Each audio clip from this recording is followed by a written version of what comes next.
Hello, Archie Dunlop here with Talking Astrology with Archie on Thursday, September the 11th, 2025. I know there is a lot going on, a lot to comment on, so it's difficult to decide what to talk about, and I in the end thought I'd just be boring and continue on the theme of my previous video. So in the last video I put out, I talked about France, and I'm afraid I want to talk about France again because France does have a new prime minister in the form of Sébastien Lecornu, and so I thought it might be a good idea to look at his horoscope. But before I look at Lecornu's horoscope, I want to consider the astrology and the I Ching for today, which is Thursday, September the 11th, 2025. So here is the chart for today. Don't forget to like and subscribe if appropriate.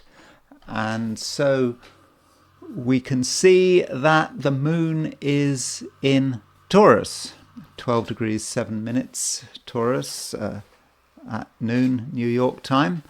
And the moon is not doing a great deal in Taurus. It is moving towards a trine of the sun. So the sun is in Virgo. So that's something we're starting to experience, to pick up on. And this trine between the moon and the sun is not going to be exact until tomorrow, but I think that it's still relevant. And so when you've got the moon in Taurus, sun in Virgo, that does represent a certain ease. When you've got the lights, the sun and the moon, making a favourable aspect to each other, it's a fairly harmonious combination. And so, for many of us, that might make it a somewhat easy day where there isn't necessarily too much pressure. I mean, there are no exact aspects that the moon makes over the course of the day. At least no exact major aspects, certainly from the perspective of London. So that's one thing to consider. And then there is Mercury. If there is any planet that is perhaps highlighted, it would be Mercury, because Mercury is making a sesquiquadrate to Pluto. There's Mercury at 1718 Virgo, 135 degrees from Pluto. And so this aspect, Mercury-Pluto, may be about how we get our message across. Some of us may be very keen to get this message across. It may feel as if it's really important that people understand, and there might be a certain urgency there. And it's not just about the message. It's not something just that's passive. We're trying to maybe influence hearts and minds with Mercury sesquiquadrate Pluto. Mercury sesquiquadrate Pluto can be the propagandist, trying to use words to twist things round to suit our purposes, whatever it might be. So, we have to be careful on our own part about being too manipulative, and listen to what other people are saying, listen to what other people are trying to do. Some people might want to use words to get their way, and so clever arguments should be treated with a degree of caution. But there is another way of looking at Mercury Pluto. Pluto is a planet of the underworld, and it can hide what it touches. So we think we'd like to say something, but we can't say it. For some reason, we don't want to say it. We're afraid of the consequences. So that may be one way in which this aspect could work. And additionally, we have got Mercury making a decile to Mars. So Mercury is 36 degrees from Mars, approximately. And this is about what we're trying to do, what we're trying to achieve. We might have ideas about using the power of our words to get results. Perhaps the power of our the written words, spoken words, and it's not necessarily going to be 100% easy because it's a decile. Decile is a tenth of the circle, 5 times 2. The struggle to create something. We have our willpower and we know what we want, but it's just not always easy. So words have to be planned and structured, but we can do it. It is a decile. It's not an incredibly stressful aspect. It's just about a possibility that we may or may not be able to take advantage of. So that's the picture in America, or at least the chart set for New York. If we set the chart for Sydney, Australia at noon, then the moon is still at 3 degrees Taurus, and this is a reminder. I perhaps should have said that moon in Taurus is exalted, and so it doesn't matter where we are. We all benefit from the moon being in a fortunate sign. And if you're in Sydney, Australia, you can see that the moon is right at the beginning of the sign. It's making a square to Pluto. I mean, that's probably the moon's main aspect. So, if you are in Australia or New Zealand, then maybe the moon square Pluto is the thing to consider. The moon and Pluto both in fixed signs and being very focused on something, or it could be quite obsessed. And it could be that if you are in Australia or New Zealand, that some people are holding on to things very tightly. They don't want to let go. They don't want to reveal too much. And then there is the heliocentric picture. So here is the heliocentric chart for today. And notice the conjunction between Venus and Jupiter. It's getting very close. It's now less than 2 degrees apart. And I regard that Venus-Jupiter conjunction as being fortunate. And I talked about the Venus-Jupiter conjunction yesterday, but it's even closer now. And Venus and Jupiter are the 2 most fortunate planets in the solar system. And so, when they come together, this should generate fortunate events, possibly. But this is a heliocentric chart, and it might be rather general. And if we want the good fortune locked into that Venus-Jupiter conjunction, we may have to work for it, even more so from the geocentric conjunction between Venus and Jupiter. And so, don't take things for granted, but there is certainly a possibility there. And we could look at Venus-Jupiter in another way. I mean, you could just say, well, Jupiter is active and it exaggerates things, and whatever it is, there might be a tendency to take things too far. Now, turning to Mercury has just made a sextile to Jupiter, but Mercury is now making a sextile to Mars, and so that Mercury-Mars sextile it's about what we say, and we should perhaps contrast it with the geocentric picture. So geocentrically, we've got Mercury sesquiquadrate Pluto, and we've also got Mercury decile Mars. So Mercury was emphasized in the geocentric chart, also emphasized in the heliocentric chart. And so it really does seem that some people are really trying to say something, and we need to think about what it is, and do we want to be part of their conversation, or perhaps we want to start our own conversation. And it's not just a general conversation talking about nothing in particular. It's about Mars. It's about having something we want to really push forward with, and it can be a very assertive combination, this Mercury-Mars sextile.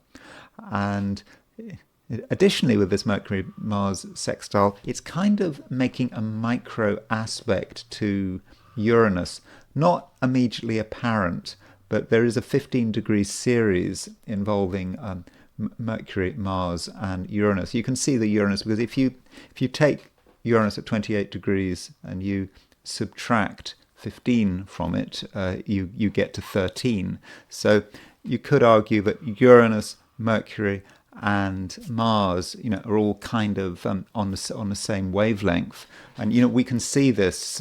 Sorry to be obscure, but if we look at the 12th harmonic of this chart, let me just.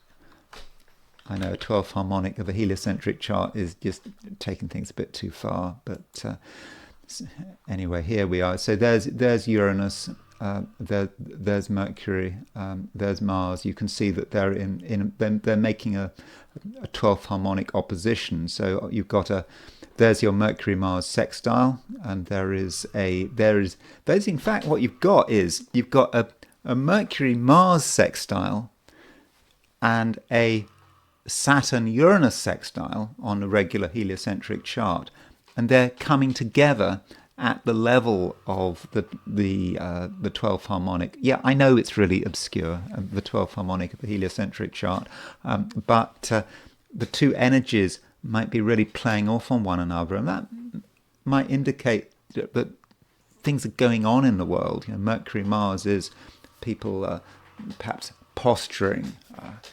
They've got their opinion. They want to accuse someone else of doing something, particularly on an international level. And then you've got the Saturn-Uranus sextile getting stronger.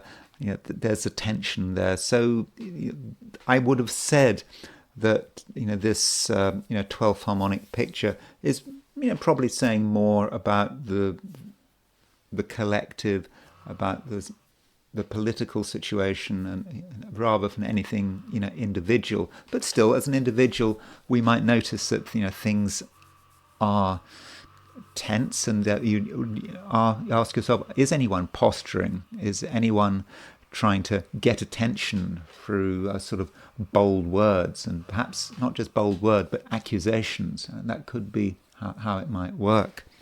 So that is that's a heliocentric picture, and now I want to look at today from the viewpoint of the 12 signs. So these forecasts of the 12 signs, it's another day where I'm not convinced I have a great deal to say, simply because there aren't many aspects going on, certainly on a geocentric level. But anyway, I'll say something. So these are my forecasts for the 12 signs for today, which is Thursday, September the 11th, 2025. Aries. It's a time when where you need to get down to basics. Ask yourself what is important. You've had your chance to move things forward, to take the initiative, to get attention, and now you've got to make sure that everything is in order, that things can be paid for, that that your ideas are actually backed by something, and that relates to the fact that we've got the moon in Taurus, and so with the moon in Taurus, many Arians might be thinking about the material dimension. How much money is there? What can you do with the money, or have you got enough money? And perhaps there are things you want to buy, and you're concerned about whether or not this is possible, feasible, viable. And this grounded approach is, I would have said it's quite fortunate, and also it allows you to think about what you were doing in the past, and then to ask yourself whether it really is realistic. But you're still in the mood for taking some kind of action, maybe not direct physical action, and it may be more on a mental level, remembering that heliocentrically there is a sextile between Mercury and Mars, and with this heliocentric sextile, it may be Aries that you've got a lot to say, but in terms of action in the material world, things are going to be slower. You're going to want to restrict yourself to things that you know are possible. And so your mind might be going fast, but your body might be going very, very slowly. So then there might be a certain sort of mind-body disconnect there. And, as far as, your ideas are concerned, there is a decile between Mercury and Mars. And so, the question would then be, you have these ideas, and I do think you have a lot of ideas, and you really want to do something with these ideas. But then you ask yourself, how can you use these ideas in a real sense? Because the material world just feels slow, much slower than you'd like it to be. And so, Aries, I would suggest that you don't ask yourself to do too much, and you don't get upset if anyone is being slow. Some people are slow, but if you look at yourself, you're maybe slower than usual. Yeah, not mentally slow, but just physically slow. And in terms of action, just things could take just longer than usual.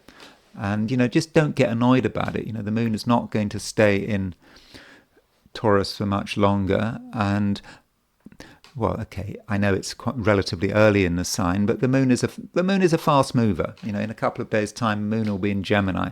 And the moon is additionally making a trine to the sun.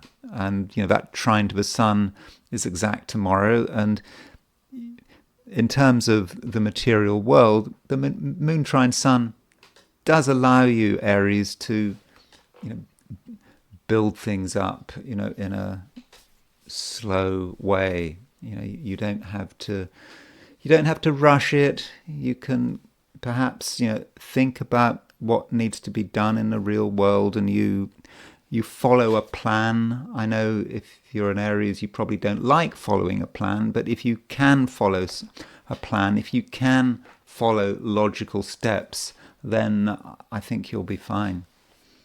Taurus, the moon is very much in your sign, and it's not doing a great deal in your sign. It's just in Taurus, and it's not really making any aspects. Okay, if you're in Australia or New Zealand, okay, then there is a square between the moon and Pluto, and that moon Pluto, I think, is actually quite motivating. It can sort of encourage you to really focus on your own agenda and be able to sort of push that agenda with power and enthusiasm. But if you're not in Australia or New Zealand, I don't think that moon square Pluto is going to be particularly noticeable. Okay, you might be in East Asia, or then you might feel the moon square Pluto. But if you're in the Americas, I don't think so. And perhaps what is more relevant is a trine between the moon and the sun. And this moon trine sun it's not exact until tomorrow, but I would regard it as being a fortunate aspect. It allows you to enjoy yourself. It's in Earth signs. You're an Earth sign, and so if the moon is making a trine to Sun, and the moon is kind of making a trine to Mercury, again, these two trines are not exact, but they allow you to just be yourself, and perhaps even to do something that you enjoy, and there's not much pressure. So you shouldn't feel that there's any pressure. Okay, you might feel there's some pressure if you're in Australia or New Zealand, but if you're in the Americas or Europe, I don't think there's much to be self-conscious about. And if you want something done, it can all happen very quickly, very easily, and things are made better by the fact that Venus is making a heliocentric conjunction to Jupiter. So this Venus-Jupiter heliocentric conjunction it's a great aspect. It's very fortunate, and because it's heliocentric, it's not quite as accessible as if it would have been if it was, say, geocentric. And so there is good fortune out there. The universe wants you to be lucky. It wants you to enjoy life. It wants you to take advantage of the right opportunities. Not any opportunity, but the right opportunity, something that is right for you. And so, Taurus, think about what you might be being offered, and it might not be entirely obvious. Taurus can be quite stuck in its ways, and you might have a narrow focus. And if you have a narrow focus, there is some danger that you miss an opportunity, and the universe perhaps wants you to go slightly outside this focus, to look around, see what is available, and avail yourself of this chance, because it is there. And Venus is conjunct Jupiter heliocentrically, and there is something out there that wants to make things better for you, but it's not necessarily going to be 100% easy, and it may not be entirely obvious, and you may just have to stray further afield than you wanted to. Gemini. Mercury is doing things today, and of course Mercury is your ruling planet. So Mercury is making a decal to Mars, and it's making a sesquiquadrate to Pluto. So the sesquiquadrate to Pluto, this can work in several ways. Now, hopefully, Gemini, you will make the very most of this sesquiquadrate to Pluto. Pluto is a planet relating to power and your power, and really making the most of what you've got. And I think it gives you the capacity to be very persuasive. And it may be, Gemini, that you understand things that other people don't get, and you're able to look at things from sort of a different view, and you're ready to hang around long enough to understand something. I mean, that is important. Gemini as a sign can just move from one place to another, not wanting to stay in any one place for longer than you have to. And that's great. It gives you some variety, and perhaps that's one reason why you know so much about so many different things. But there can sometimes be a problem of depth. I speak from personal experience on that.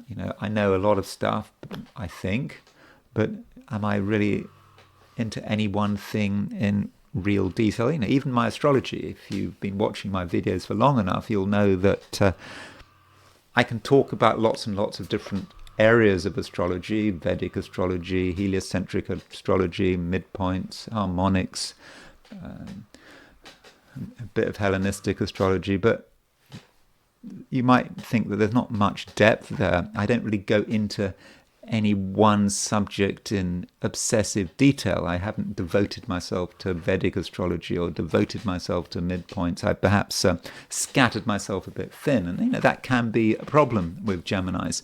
And right now it's kind of the opposite. You have the opportunity to hang around and understand something. You're not just satisfied with the first thing you see, with the first conclusion you make. And that might be a way in which you can utilize Mercury sesquiquadrate Pluto. It gives you depth, a depth that you might really need. And so if you can understand something and really understand what it means, not just for you, but for everyone, and maybe even the world in general, that gives you a definite advantage. And you can observe things and know things that just other people don't get, and at the same time they are prepared to listen to you, because you're making a lot of sense. And so Gemini, you can kind of put yourself into a position of leadership and knowledge, and you can come over as a wise person without having to do very much. And it's all about what you know. So that is one way in which a Mercury sesquiquadrate Pluto could work, and that's perhaps Mercury sesquiquadrate Pluto at the higher level. Now, there is another way of looking at Mercury sesquiquadrate Pluto, and you could see Pluto as being a malefic. I'm not necessarily saying Pluto is a malefic, but its influence can be malefic.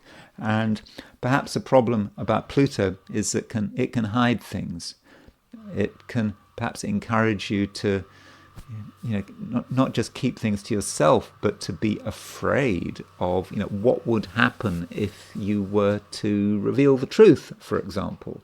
Or you might even be afraid to ask too many questions. And so Mercury Pluto can hide and it can inhibit, and that's not what you want, and it shouldn't be the case. Really, Mercury Pluto is about giving you extra information, extra knowledge, and allowing you to realize what is possible. And this links with the heliocentric sextile between Mercury and Mars. So heliocentrically, Mercury is making the sextile aspect to Mars, and with this Mercury sextile Mars, Gemini, I think you have a chance to really be someone and to be the center of attention. And it goes back to what you know and what you're able to communicate. Once you get going, once you decide what is important, once you're talking about it, once you're asking questions, answering questions, then you come over as being quite impressive, and you are in a position to answer questions that really everyone wants to know, because people do have a lot of questions at the moment, and they want to get some idea about what is going on. And Gemini, at some level, you do know what's going on, and so you can enlighten, not just yourself, but you can also enlighten other people. Cancer. Moon is in Taurus, and I think that the moon in this position, is good news. I mean, the moon is exalted in Taurus, as you know, being a Cancerian, and the moon in Taurus, it's not doing a great deal. Certainly, if you're sort of in Europe, for example, I don't think there's much action there. If you are in Australia or New Zealand, it's a different picture, because the moon is making a square to Pluto, and that moon square Pluto, it's not bad. I mean, I think it's quite powerful. I mean, moon is in Taurus. Moon is in early Taurus.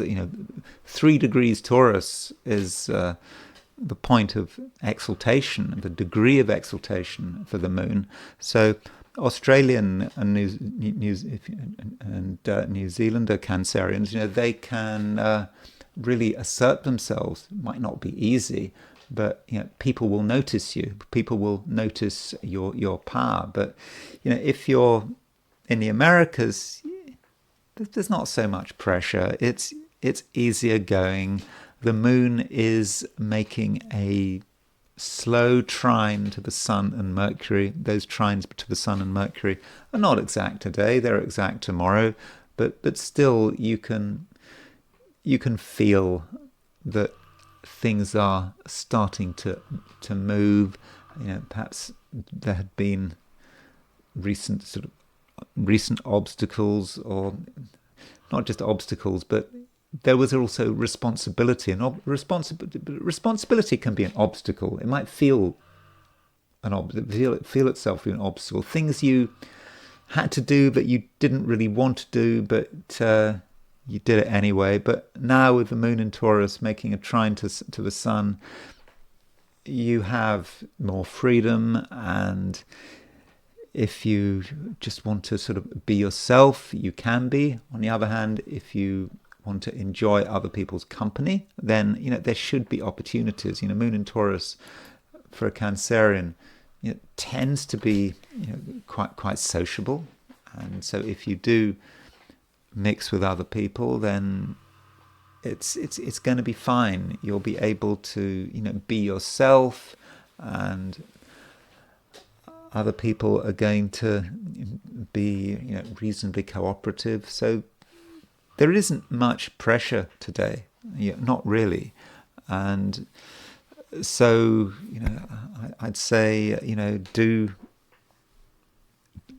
pretty much whatever you want. I mean, don't say more than you have to. I know that the moon is making a trine to Mercury, and it's also making a trine to the sun eventually, but that doesn't mean that you have to be open about everything. And there are some things which seem important that you might want to talk about, maybe even talk about them obsessively, but if you spend too much time on sort of low-level information, just facts, gossip, it might mean that you miss the real point. So perhaps today does have a point, something that you should be really aligning yourself to, and somehow you could miss the point, and you miss the point by just getting interested in the wrong things that are trivial. So if you've got a choice between something that is trivial, that's easy to understand on one hand, and something complex that seems a bit above your head, then challenge yourself. And by doing that, I think you'll be making the most of today. Leo, the Sun is still conjunct the South Node. I mean, I talked at length yesterday about the Sun being conjunct the South Node, and I mentioned the fact that the Sun conjunct the South Node can sort of drag you in the wrong direction, and it can encourage you to put too much emphasis just on things which really you shouldn't be bothering about too much. For example, I think I said, with the Sun conjunct South Node, that there's some danger that Leos might be concentrating too much on money or what things cost, when really there are other things to consider. If you think about what things cost, or what is the price of things, whether it can be afforded, and you reduce everything to money, that might stop you from moving in the right direction. You might limit yourself. Now, that doesn't mean to say that you should be spending money. And in fact, today, money, as far as possible, shouldn't be an issue. Instead, it should just be about you doing what is important to you. And there are things that are important to you. The moon is now in Taurus, and the moon in Taurus, represents your ambitions, perhaps, and you can be ambitious. And if you decide that there is something you want to achieve today and tomorrow, then I think you very much can do it, and you are helped by the fact that the moon is making a sextile to Mercury and a sextile to the sun. So if we think of, trine. Moon is making a trine to Mercury, trine to the sun. And this trine indicates that perhaps the financial, material, money side of things will look after itself without you having to obsess about it. So don't think about money. Okay, if you're spending money, that's a different matter. But if you're spending a lot of money, well, that's unnecessary, that's undesirable, because the Sun is conjunct the South Node. It's not about money. I really sort of emphasize that. It's just about what you need to do, where you need to go. And at the same time, at the moment, you're going to be luckier than average. Things should just work for you if you just let them work. if you ask too many questions, if you try to interfere or intervene, and you sort of pinch yourself, is this real? If you feel something can't be trusted, if you don't trust the natural processes around you, Leo, then you could sabotage the very thing that is trying to make you, be happy and successful. So a natural, organic approach, Leo, is the way to go. And if you can be relaxed, but also focused. So how do you do that? If you're focused, you may not be entirely relaxed, but you can be relaxed. You just don't be obsessed. Just go with it, and then I think that you will reach your destination. Virgo. There is quite an emphasis at the moment on Mercury, and Mercury is your ruler. And geocentrically, we have a sesquiquadrate between Mercury and Pluto. So, as we know, Mercury is moving through your sign, getting quite close to the South Node. By tomorrow, even late today, that Mercury South Node conjunction is going to be pretty much exact. But Pluto is involved as well, and so the question is, what does that mean? And Mercury conjunct South Node, there are different ways of looking at that aspect. Now, the South Node can be seen as being the line of least resistance. It can be about the past, getting hung up on the past, getting too concerned about it, thinking the past is everything and not being able to look at the future. So that's looking at the South Node in a negative way. Now, there is a positive way of looking at the South Node, and the South Node can be about connections, who you connect with. And that takes the sort of German view, the view of Ebertin and Witter, that the North and the South Node, they're a single axis, and perhaps we shouldn't distinguish between the two. Does it matter whether it's a North Node or the South Node? It's just the nodes.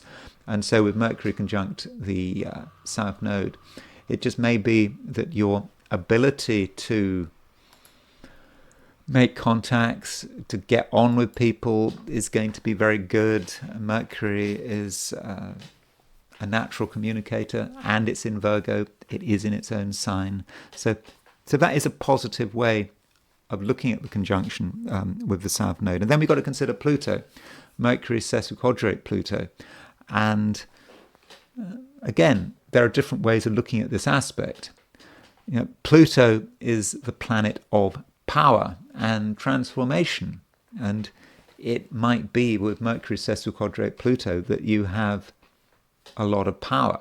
After all, Mercury is in Virgo, which is your sign, and so if you want to push something through with Mercury sesquiquadrate Pluto, I think you very much can. And Pluto as a planet can have an obsessive quality. So, you get obsessed about something, you think that it's really important, and so you give it everything you've got. And so it could be that you can really force the pace today. But there is an alternative view of Mercury sesquiquadrate Pluto. And Pluto might trip you up. Pluto might make you nervous.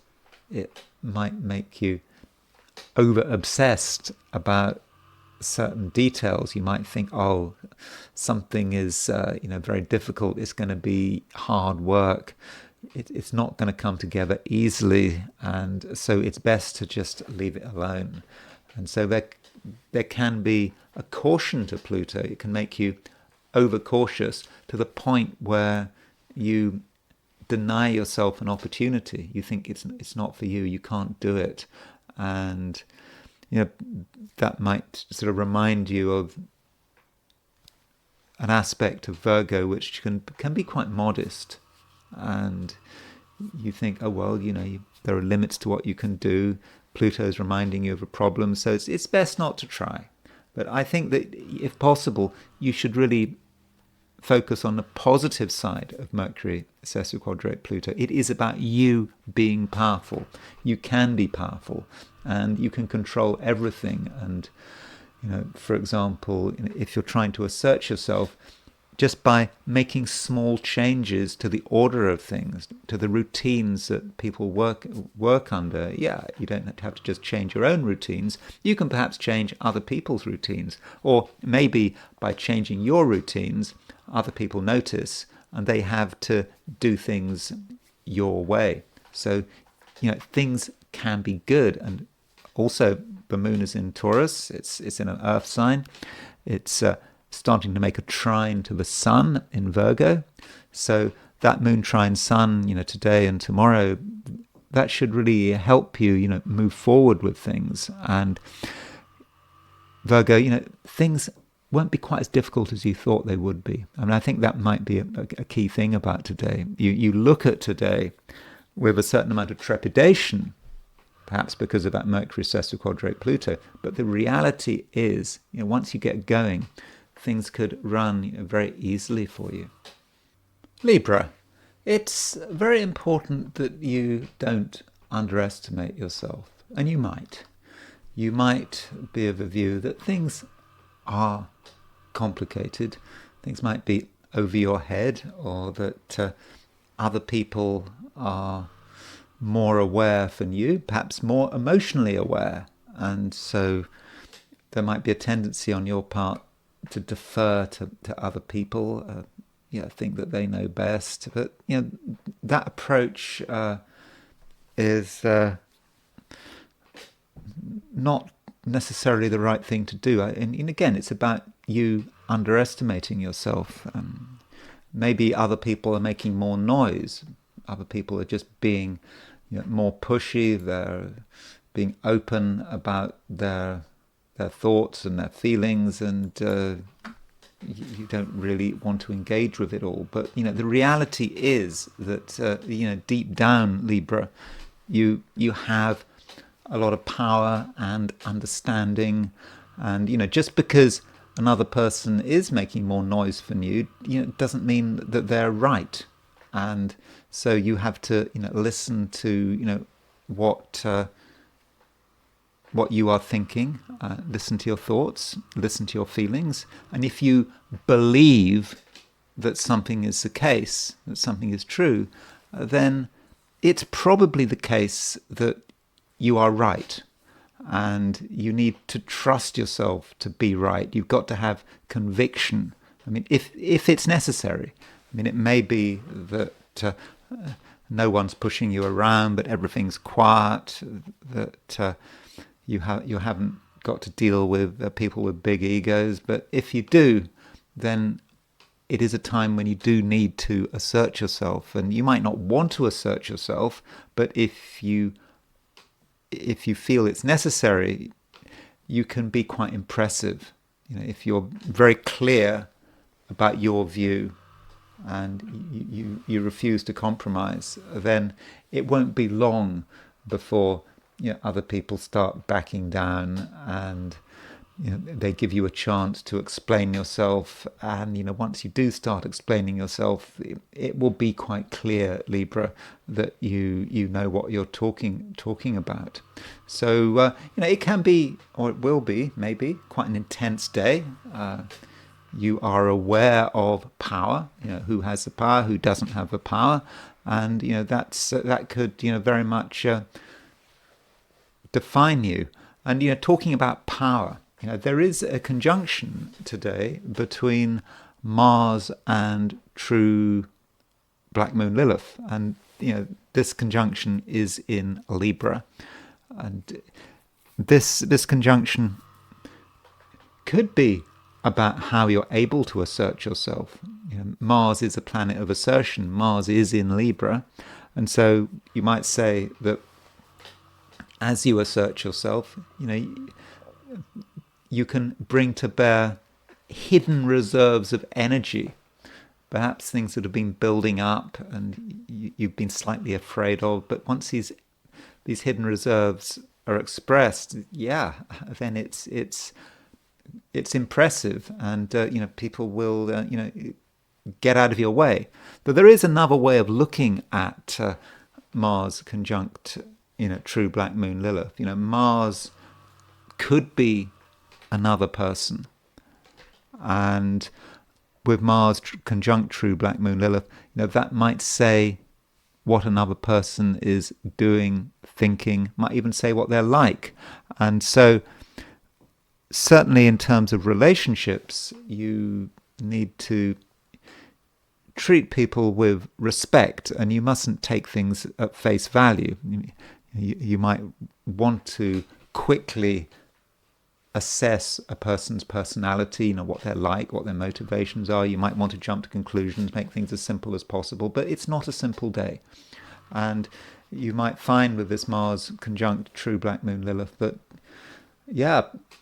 people have powerful feelings. I know you have powerful feelings, even if you deny it, but you have powerful feelings, but other people are capable of really tying themselves up in knots with what they're feeling and what they regard as being important. And I think that might be connected with true black moon Lilith, and it could be that you're dealing with people, or perhaps someone who's carrying a big weight. Maybe it's an emotional weight, and perhaps that's something that you need to find a way of understanding.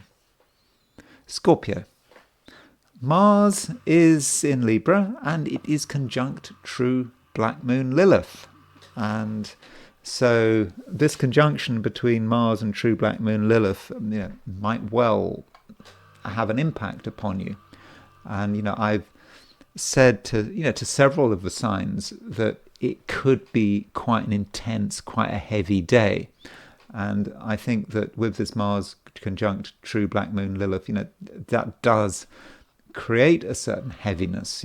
Things aren't necessarily easy, and your own emotions and your memories are powerful, and you can perhaps, with true black moon Lilith, you can see a side to your personality that you're not necessarily proud of, at least at first sight, but it does represent your power. And if you find yourself having sort of negative feelings, don't worry about it too much.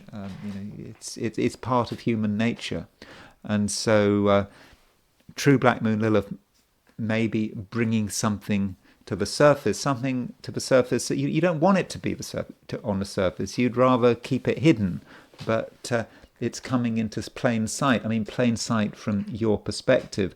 And if something comes out into the open and you recognize it, then it should provide a boost to your power.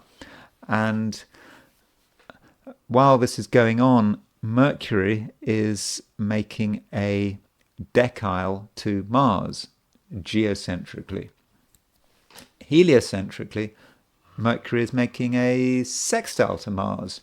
So Mercury and Mars are very much connected with one another. Of course, Mars is your ruler. Mercury is the planet of communication and ideas.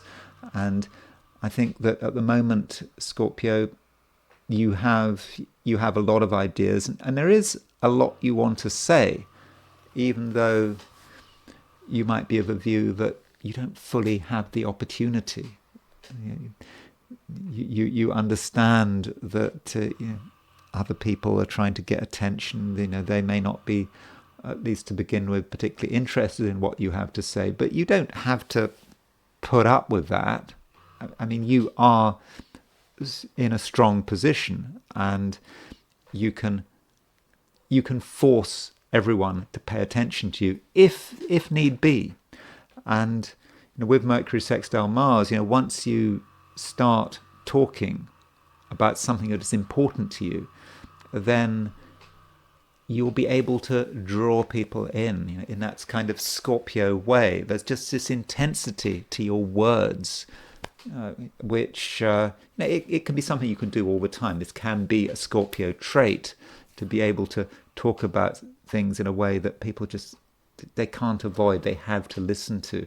But this trait is especially strong at the moment with this heliocentric Mercury sextile Mars. It's almost like that you're in touch with something that other people don't understand, and you're able to talk about it, you're able to share it. And then we've got a Mercury decile Mars, and this Mercury decile Mars is perhaps talking about the struggle you are having to bring your ideas out into the open. It's a struggle that it shouldn't be anything desperate, anything painful. It's a struggle simply to make the most of everything. And Mercury decile Mars can be just about your will to communicate, and your will to get people to understand. And that might be very important. People must understand. Certain people must understand at least. And if you want people to understand and not forget, then you can make it happen. It's not necessarily going to be easy, but you have the willpower. You have the strength of personality to get people to pay attention to you in a way that is, they can't avoid it, they can't stop paying attention to you. So once you turn on the light and you make it clear that this is your stage, this is your place, you need their attention. Once you turn on that light, people won't be able to help themselves. They will listen, and you can have a powerful influence. Sagittarius. It's maybe not the most exciting day. I mean, you can't have a situation where it's going to be exciting, all the time. There are some days where things are slower than usual. You don't get the action you're looking for, but that's quite natural. It's part of the ebb and flow of life. And as far as today is concerned, I think that there may be things that you need to do. You don't necessarily want to do them, but is anyone else going to do them? Probably not. At least to begin with. And it may be, Sagittarius, that your job is to make a start. You make a start on something, and then later on, people sort of eventually join. And I say eventually, I mean that word, because the moon is making a trine to the sun, and this moon trine sun, it's not exact today, it's exact tomorrow, but you're starting to feel that trine between the moon and the sun. And as this trine gets underway, you have a chance to start work on things, decide what your priorities are. You don't have to talk about what you're doing to begin with, but eventually, as you just keep going, you get into the swing of things, and it just gets easier and easier. And at a certain stage, you might get noticed. And this is especially the case if you're working, or if you're focusing on some kind of ambition that's very important to you. You work on it. It's, to begin with, not necessarily very easy. You don't feel you're getting much support, but you just keep going, and people notice what you're doing, and in the end, they recognize that you have a real authority to you. And additionally, you might find that leadership and responsibility comes very easy to you. You didn't think it would, but it does. It's just very straightforward. And it's almost as if you've done it before. You've been in control in the past. You perhaps forgot about it, and there may even be a feeling of déjà vu. when people are listening to you, when people are respecting you. It's a situation that's happened before, so maybe you have an opportunity to sort of rekindle the past. So if you've had authority in the past and you feel you sort of lost that authority, then it can come back into focus. And additionally, Sagittarius, I think that at the moment your ability to get on with people is pretty good, and you don't have to do things alone. And I think that this will become clear as the day progresses, as the moon gets closer to the trine to the sun, and you can take an interest in what other people are doing, and maybe that's what they want. If you take an interest in what someone's doing, you ask them a few questions, then they get to trust you, and then they become more cooperative. Now, as far as one-to-one relationships are concerned, there is a sesquiquadrate between Mercury and Pluto, and this Mercury-Pluto sesquiquadrate may not always be easy, and you might feel that certain people, particularly the people you know well, are perhaps holding something back. They're not revealing something, and that could mean that certain relationships become difficult if there's just a tension that seems to be unnecessary. And it could be just something passing. You don't have to talk about it. You don't necessarily have to ask people questions. If some people just don't want to reveal what's bothering them, well, maybe you should just leave them alone. But at the same time, do listen to your feelings, and you can pick up on what other people are feeling. And if someone is really bothered about something, then I think you'll know. And this does maybe give you an opportunity to intervene and find out what it is that's so bothersome, and maybe you can go some way towards resolving the issue. And so in that sense, the Mercury sesquiquadrate Pluto could have a healing side to it. It could be that you can sort of transform the situation regarding another person. So do be on the lookout for that possibility. Capricorn. There are planets in Earth signs at the moment. We've got 3 planets in Earth signs. We've got Moon in Taurus, we've got Mercury in Virgo, and we have got Sun in Virgo as well, and the South Node in Virgo.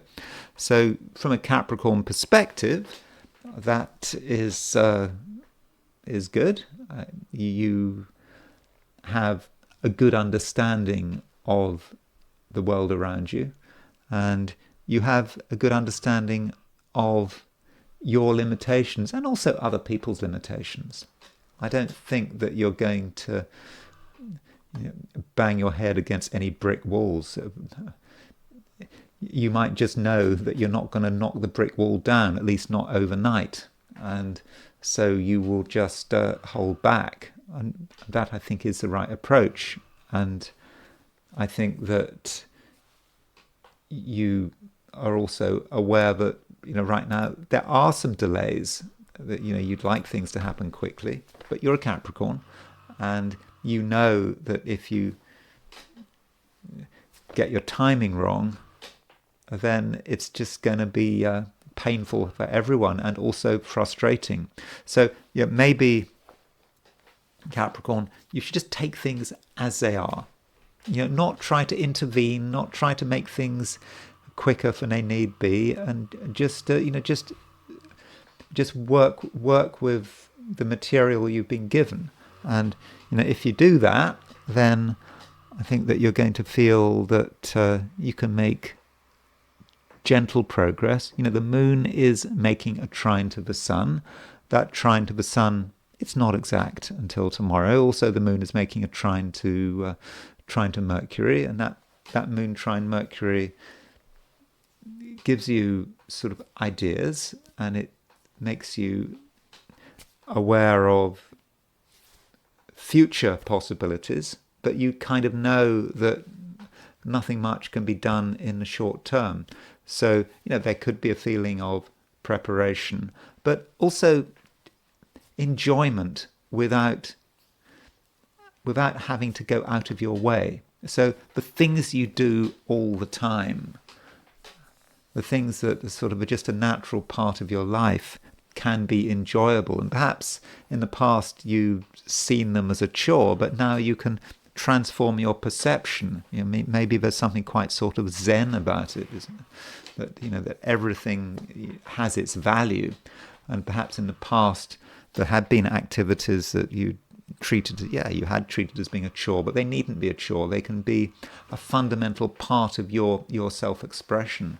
And so, that's the right way of dealing with the day. You really shouldn't expect much, and I don't think that you're going to feel frustrated, because you're just going to be aware of the way things are. This is the way it is. Right now, not a lot going on, at least when it comes to getting other people to do things your way, or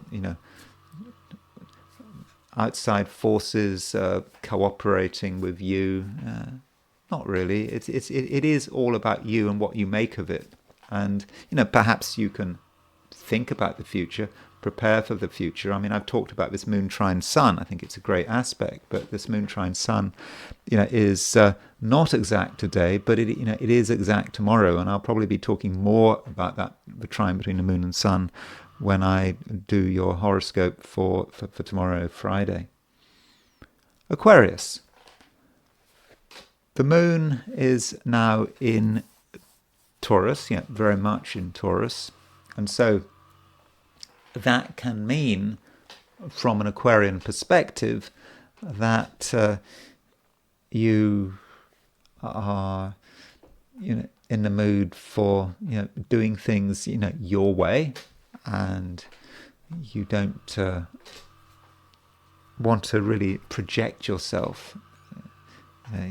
That other people are there, other people might have their demands, but do you want to engage with that? I don't think you do with this moon moving into Taurus, especially as the moon is, it's going to be square Pluto if you're in Australia or New Zealand. So the main aspect in Australasia today is moon square Pluto. And so moon square Pluto really does remind you of what is important to you, and you're going to really want to hold your ground, and that I think is an appropriate response. Now, if you're in the Americas or Europe, I think that moon square Pluto is not going to be quite so important.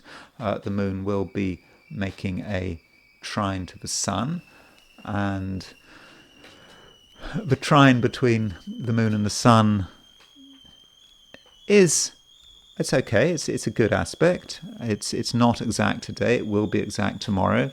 And the moon trine sun allows you to just be comfortable. Be comfortable and not have to do anything. And I don't say not do anything, but you don't have to do anything because you're told. If you do anything today, it's because you want to do it. And you can be a real individual. Though the moon trine sun might also say something about relationships. Moon trine sun can be about slowly being able to get on with someone else. It might not have been easy in the recent past, but there is a line of connection. There's something to be said, and if you think about it, there's a sympathy which is real. And so if you are trying to get on with someone, if you're trying to get closer to someone, I think it is possible, but you just have to take it slowly, and it's not dramatic. It's perhaps taking place on quite a subtle, even emotional level, and there's nothing that needs to be said. In fact, if you are trying to get on with someone, it might be a case that the less said the better. And you also have to be aware that different people have different priorities, and some people, as I think I said yesterday, some people really are stuck in the past. They're not really interested in looking at things, in a new way. The past is more comfortable to them, and as an Aquarian, you're quite future oriented. You can be quite future orientated, and if you think too much, if you try to think too much about the future and you try to move things along, then there could be resistance, and that perhaps you just have to respect other people's caution. I mean, it's a caution that in the end is not very constructive, but it's something that in the short term that you do have to work with. Pisces. There is still a lot of planets in Virgo. Got Mercury, South Node, Sun in Virgo. And I talked about this yesterday. I mean, I think I said yesterday that it is very important that you put your own interests first, because Virgo is your opposite sign, and Virgo is kind of a sign that you should be avoiding. I don't mean that you should avoid Virgo people.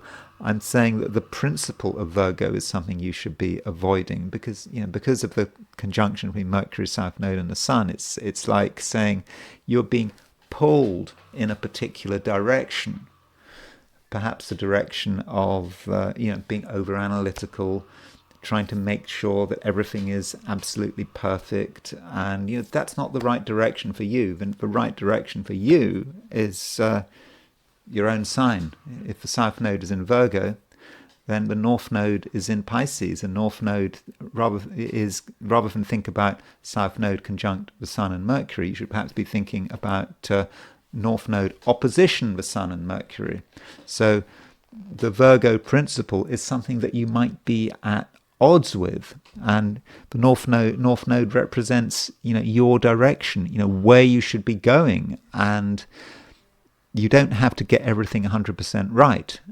You can get things, sometimes it's okay for them to be 75% right. Things do not have to be perfect. If you get obsessed about perfection, then you're not going to get very far, and things could just grind to a halt. Now, the moon has recently changed sign. I mean, the moon was in Aries for a long time. Aries can be a difficult sign for the moon to be in, particularly from a Pisces perspective. But now that the moon is moving into, it's very much in Taurus. Now that it's in Taurus, it's starting to make a trine to the Sun and Mercury. It's making a trine to those Virgo planets. But with moon in Taurus, I think that you have an opportunity to recast certain relationships.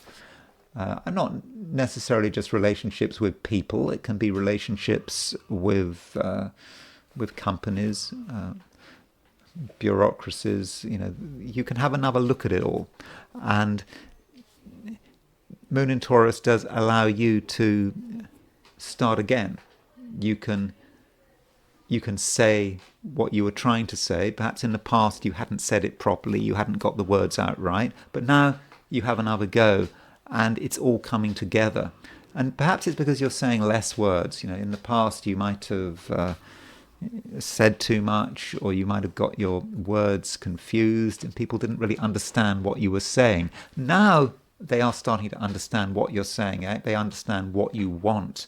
And with the moon making a trine to the Sun and Mercury, and yes, to the South Node, perhaps you can start to talk about what is important to you and how you want things to be done. And I think that your ability to get people's attention and to come over as being a pleasant person is going to be pretty good. And so you can use these aspects to change things and to put yourself in a position where you're the one making the decisions. And right now that is the way it should be. So those are my forecasts for the 12 signs, and now I want to look at things from the viewpoint of the I Ching. So I ask the question, what is Thursday going to be like for those watching the I Ching section of this video? And the first hexagram I got was hexagram number 37, which is the family. Sometimes it can be regarded as the clan, the group, whatever grouping you are involved with. And we're not just talking about a group of friends, something closer than that. And yeah, very often that is the family. And this hexagram has no moving lines. It doesn't go anywhere. So if we've got a hexagram, with no moving lines, regardless of what that hexagram is, that may say something about today. It may be a day when there just isn't much going on. There isn't much process. Things aren't moving from one place to another. They're staying where they are, and perhaps you should not try too hard and not have too many expectations. And you are quite happy, where you are. So perhaps think about all the people around you, particularly the people you know really well, like your own family, or maybe close friends. Okay, maybe if you're at work and you've got colleagues and co-workers and it's all very tight-knit, then you should stick with that. It's certainly not a time for being adventurous or trying to sort of get on with new people. That's not what today is about. And if we're talking about the family and the clan, maybe you're also thinking about how your group is different from another group. So there could be something ever so slightly divisive about this, but it needn't be about conflict. I know when we think about clans and we think about Scotland and we think about, I don't know, the MacDonalds and the Campbells fighting it out in the 17th century or was it 18th century, that's what we think about. But it needn't come to blows, but we're just aware of the differences. And to get a better understanding of the family, we can look at the nuclear hexagram, the hexagram which underlies this hexagram to give us some extra detail. And the nuclear hexagram is hexagram number 64, which is before completion. 64 is the last hexagram in I Ching. I Ching has 64, and so before completion gives us the idea of us looking at a river maybe, or perhaps we're in the middle of this river. We're trying to cross a river, but we haven't got to the other side. And there is a point of vulnerability here. And perhaps this tells us, what the family is about. We haven't finished yet. We're still in the middle of a process. And because we're in the middle of a process, we are vulnerable. And if we want to be safe and sound, we have to consider the people we trust, the people who will support us. And our family can be supporting. But our family doesn't necessarily mean like blood relatives or anything like that. It can just be the people we're close knit with. They're the ones that can provide the support. And there's nothing really that has to be done today because there are no moving lines. In fact, you could say that maybe there's nothing that should be done. So just be comfortable where you are. Be comfortable with the people who you trust the most. And I know I want to finish by going back to France. I mean, I know I looked at France yesterday, but I do want to have another look at it because there is a new prime minister. And, great thing about France is that we always know times of birth. You look up any French politician, pretty much you can find their time of birth. Anyone who's in the news, so times of birth are readily available. And perhaps that is a reason why you think about Gogelin's research, and Gauguin did all just a huge amount of statistical research on astrology, and of course he was French, and perhaps being French, he had access not just to people's dates of birth but people's times of birth. Of course, in England, not Scotland, but in England, the time is not on the birth certificate unless it's a twin, so that is a problem. Scotland, the time is on the birth certificate. So here is the new French Prime Minister. I mean, I assume he's still Prime Minister. Macron is getting through Prime Ministers at quite a fast rate. So his name is Sébastien Lecornu. Here is his chart. He was born on June 11th, 1986 at 10:45 a.m. At Aubin, obviously in France. So, here's a chart. Is there anything striking about it? He has the North Node pretty close to his 10th house, to his midheaven. I mean, that might be indicative of someone who has a destiny to be, in control, to lead.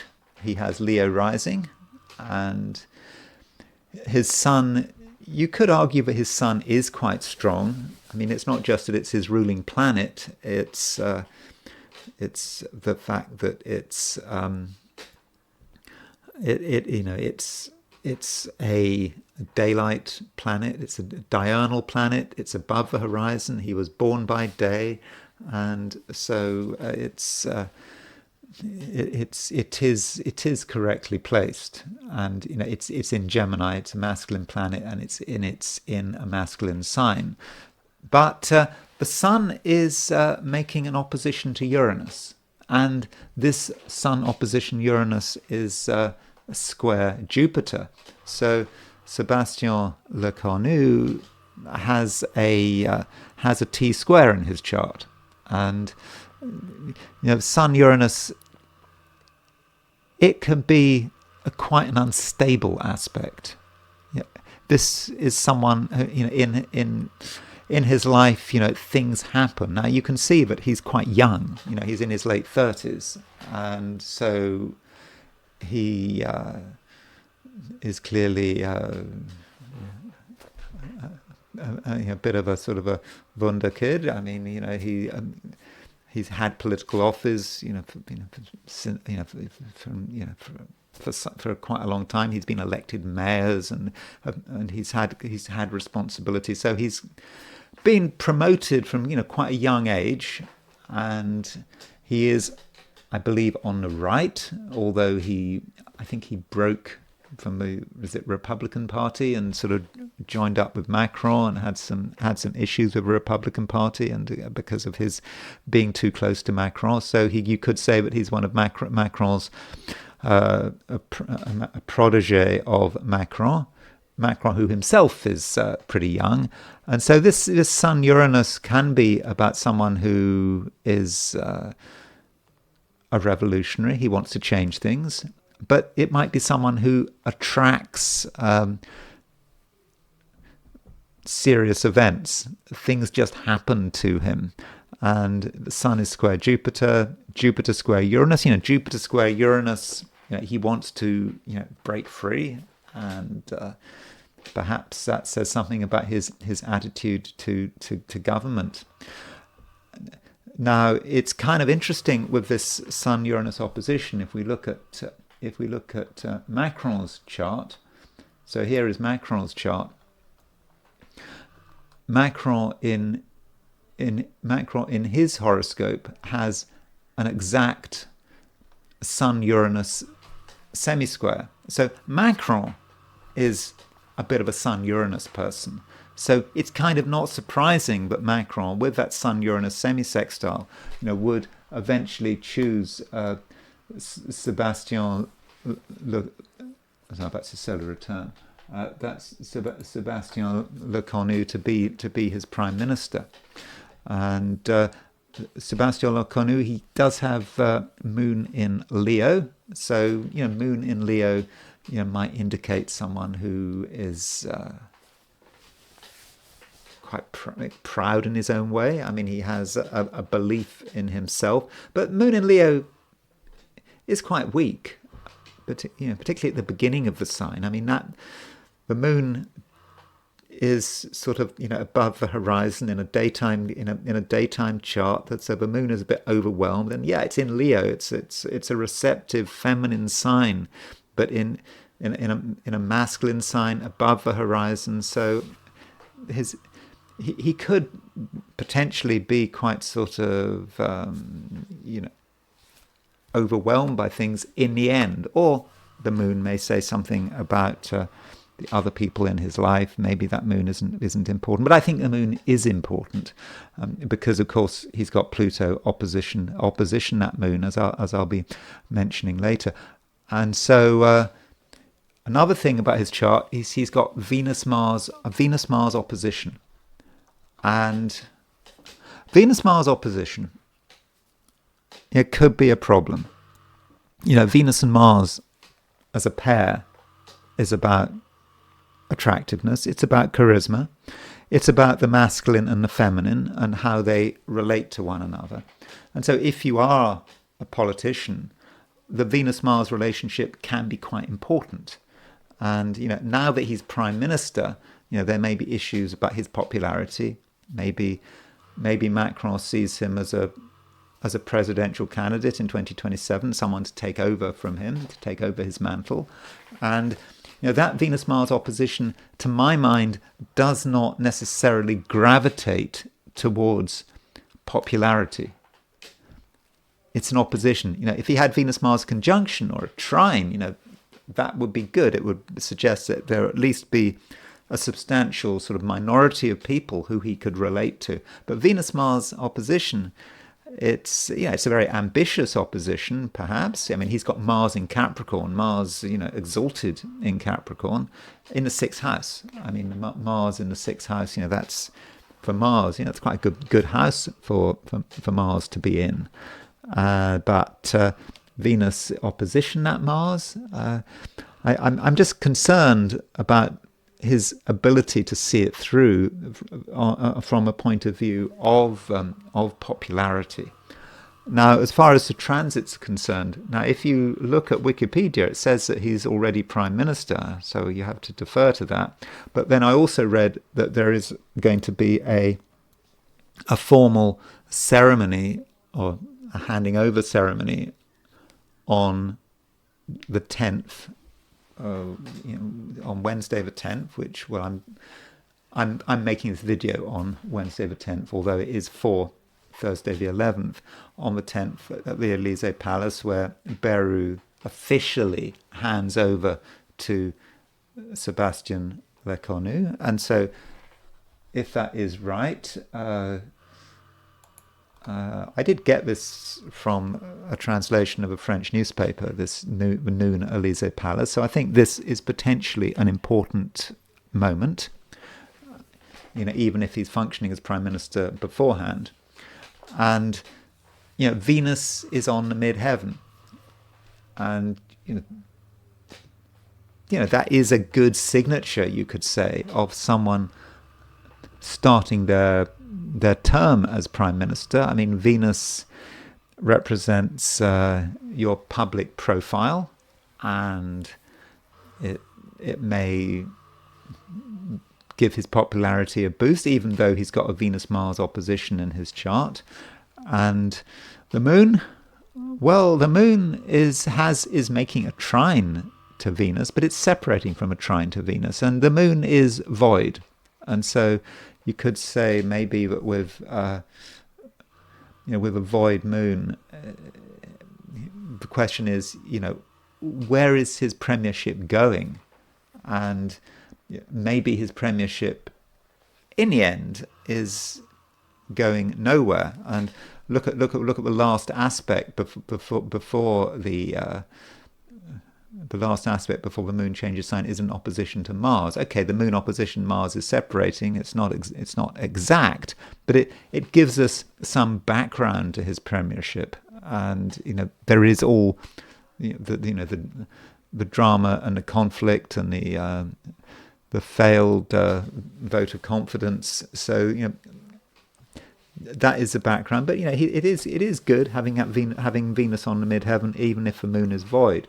Now, as far as the transits that Lecornu is experiencing, well, if we put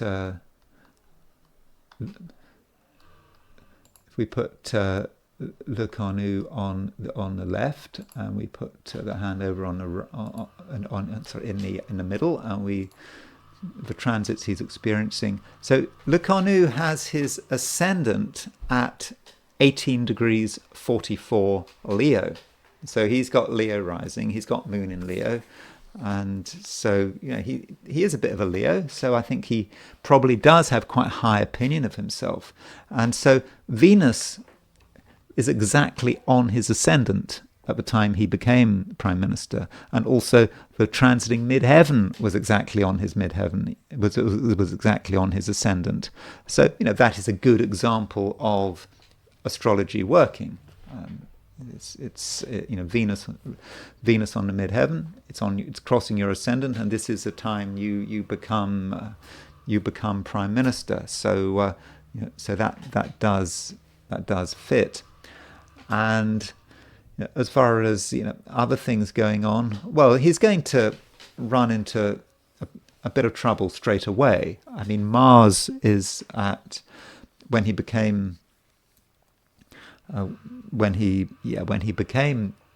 Premier was at 22 degrees 4 Libra, and so Mars is applying to his Venus-Mars opposition. So he's got Mars square his Venus, Mars square his Mars.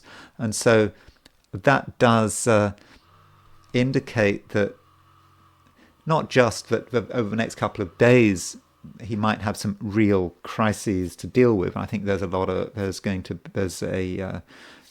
some big sort of demonstrations being planned.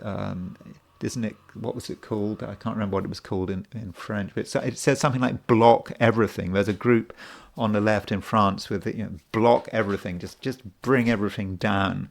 So he's going to have to deal with that straight away, and so Mars is causing some problems there, and it may well be that Mars in 22 Libra just says something about his premiership, all the time. And remember that Mars is conjunct true black moon Lilith, and so it's not easy for him, is it? And so the stress and the tension, it's just there, all the time. And then there are his solar arc directions. So there's one solar arc direction, of interest, and that's his solar arc directed Jupiter. So, well, it's not just his solar arc directed Jupiter. Remember, he's got this T-square, Venus-Mars opposition with Jupiter on the T. So there is his north node. His north node is at 28 Aries. So his solar arc directed Jupiter is on his north node, and his solar arc directed Sun is squaring his north node, and remember his Sun Uranus. Remember he's got a Sun Uranus opposition with Jupiter on the T. So this whole solar arc directed T square is now on his north node. So that's certainly the case that it is his destiny. He was born to be Prime Minister. But the question is, what happens now? And I think that having Uranus square his node, well, it's a big mess, and we know he's going into a big mess. He knows he's going into a big mess. But the question is, what does he do? How does it work out? And so, those are a few thoughts about Sébastien Lecornu. I haven't really looked at him very closely, and I think that we can see from the transits and the solar arc directions that there is certainly something going on. I'm not really in a position yet to say that, oh, it's all going to be a disaster. I mean, we know that it's likely to be a disaster without reference to his chart. But is there anything about him personally that's attracting disaster? I wouldn't have said necessarily, but with Mars, making a square we're transiting Mars, squaring his Venus-Mars opposition and the solar arc directions. It looks difficult, and I am concerned about a politician with Venus-Mars opposition. I think that Venus-Mars opposition may, in the end, work against him. So anyway, those are my thoughts on Sébastien Lecornu. Thank you very much for watching. If you did enjoy this video, I'd be very grateful if you were to like it. If you're not subscribed, I'd be super grateful if you were to subscribe. If you want to buy me a coffee, there's a link in the description, and I will talk to you again tomorrow.